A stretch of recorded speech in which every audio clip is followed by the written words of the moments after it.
বিসমিল্লাহির রহমানির রহিম। আসসালামু আলাইকুম রহমতুল্লাহ। আজকে আমরা জানতে চলেছি এক মুসলিম তরুণীর বিয়ের রাতে মৃত্যু হয়েছিল। তার মৃত্যু কি অবস্থায় হয়েছিল, এই ঘটনা থেকে আমাদের কিছু শিক্ষার আছে। আশা করি ভিডিওটা সবাই সম্পূর্ণ দেখবেন। আজ সেই তরুণীর বিয়ে। মহা ধুমধামে চলছে সব আয়োজন। মাগরিবের নামাজের পর তাকে মেকআপ দেয়া হলো এবং সুন্দর করে সাজানো হলো। সুন্দর বিয়ের পোশাক পরানো হলো। এই করতে করতে এশার আজান হলো। তখন তার মনে পড়ল তার অজু নষ্ট হয়ে গেছে। সে তার মাকে বিষয়টা জানালো। মা, আমি অজু করে এশার নামাজ পড়তে চাই। তার মা এতে বিস্মিত হলেন। তুমি কি পাগল হয়ে গেছো? দেখছো না সবাই তোমার অপেক্ষা করছে?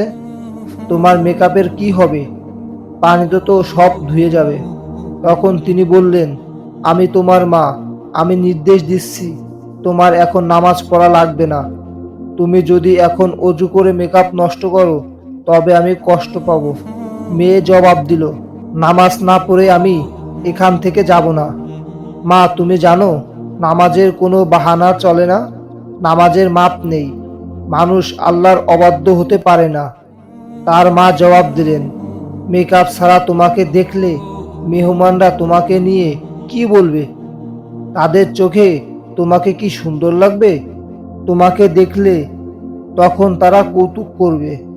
মেয়ে তখন বলল, মা, তুমি কি এই নিয়ে চিন্তা করো যে আমি স্রষ্টার সৃষ্টিতে সুন্দর না? আমার স্রষ্টা নিয়ে কি ভাবো? আর আমি ভাবছি, আমি যদি আমার নামাজ বাদ দেই তবে তার সৃষ্টিতে আমি সুন্দর হব না। মেয়েটি তখন তার অজু করতে শুরু করলো। তার সব মেকআপ ধুয়ে গেল, কিন্তু সে ওসবের কিছুরই পরোয়া করল না। তারপর নামাজ শুরু করলো। যথারীতি প্রতিদিনের মতো নামাজ আদায় করতে লাগলো, কিন্তু তখনও জানতো না এটাই তার শেষ নামাজ।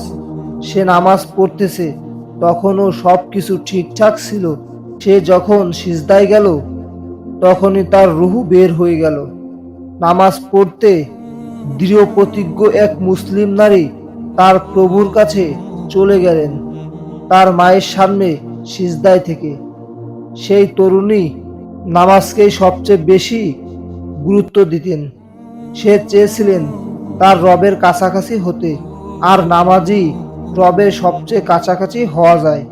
কে তার চেহারা নিয়ে, সাজগোজ নিয়ে কি বলল সে তার পরোয়া করতো না। তার ভাবনা জুড়ে ছিল আল্লাহ তার সম্পর্কে কি ভাবছেন। সব মুসলমানের চিন্তা এমনই হওয়া উচিত।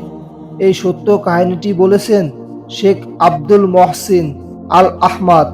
ঘটনাটি ঘটেছে সৌদি আরবের রাজধানীর আবহায়। তবে তিনি মেয়েটি বা তার পরিবারের পরিচয় প্রকাশ করেননি। আল্লাহ আমাদের সকলকে নিয়মিত 5 ওয়াক্ত নামাজ পড়ার তৌফিক দান করুন।